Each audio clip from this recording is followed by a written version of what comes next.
Hello everybody, welcome back to another video. My name is Matthew and today we're doing a bit of a different style video. Today we're not really doing like a review of anything or like an episode of any show that I've created.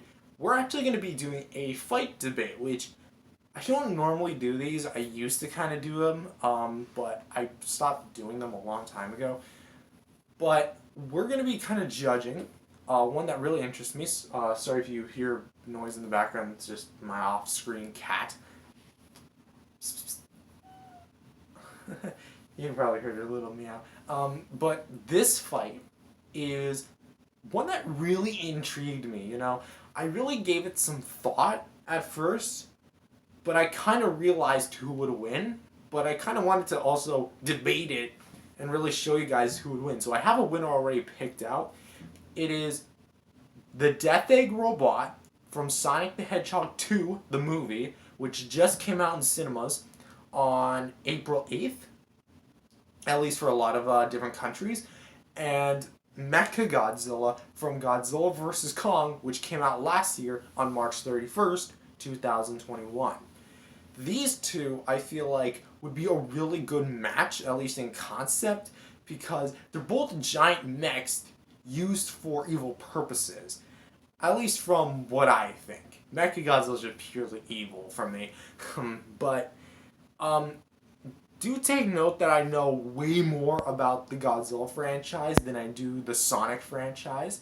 Because I'm not a Sonic fan, okay? I've always preferred Mario. That's just my personal opinion. But I'm only judging them based on their movie incarnations. So, no games, no crossover scaling, just these two. No composites, just these two from what they've shown in their movies, and that's it. That's what we're going to be judging here off today. So we might as well just go ahead and say for strength, this is kind of a weird one. MechaGodzilla has shown that he himself is very, very physically strong. He's able to lift and throw around a 100,000 ton Godzilla, which might actually weigh more than what we assume that he weighs, because in the opening credits he weighs 164,000 tons, somewhere around there. However, I think that was like a misprint or an error or something, because they went ahead. Adam Wingard confirmed that was just an error, and especially like in Skull Island, they gave him Skull Island heights, not the GVK heights. So that's kind of a bit of an error on their part, but so we're going to assume that he's about the same weight as he was in King of the Monsters, which was about 100,000 tons estimated. He was able to pick him up, and throw him around from building to building, just ragdolling him through, like mopping him through the floor with ease. It was literally nothing to him. That probably was the Godzilla to him was probably the equivalent of you picking up maybe your dog or something. He was probably that light to him.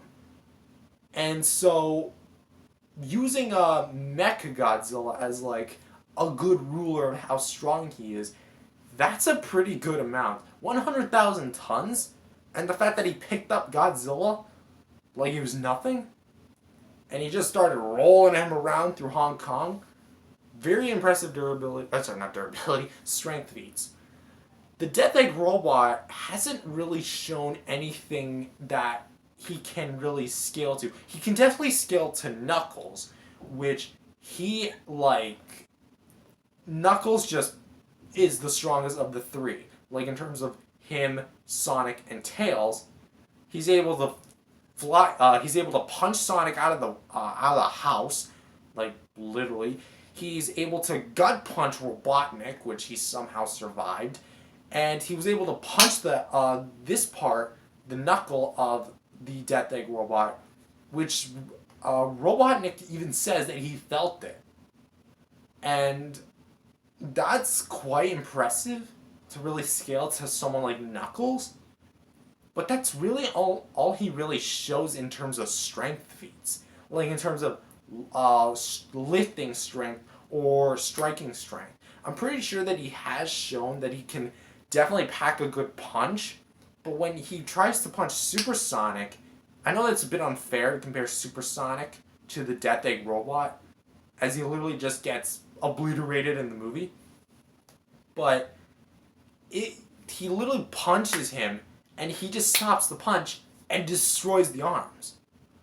So for strength, the Death Egg robot has shown some decent strength feats going off the Knuckles feats in his final battle, but he hasn't really shown anything that can scale or be on par with MechaGodzilla.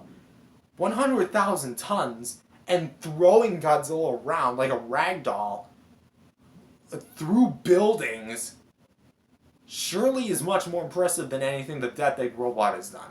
So strength has to go to MechaGodzilla. Durability. This one's a bit of a tough one because it all depends on the metal that they're made from.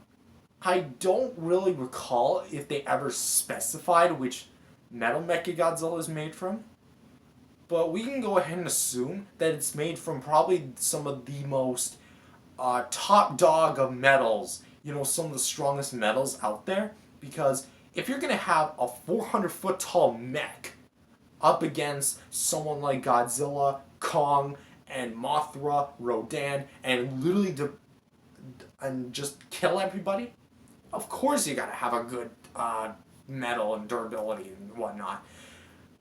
You gotta have some good metal. Okay, that's basically what I'm saying. The Death Egg robot is mainly built from metals such as you'd find from tanks, trains, buses, cars, your basic everyday metal that you see along the road. And those are tough, yes, but when we actually compare the metals in action, this is kind of where we're starting to see a bit of an edge. MechaGodzilla is specifically designed to keep up with Godzilla and survive his attacks. And he does survive his attacks a lot. In fact, even when Kong goes ahead and tries to strike him with the axe, all it just does is graze off him and just scratches him and just sparks off. That's all it does.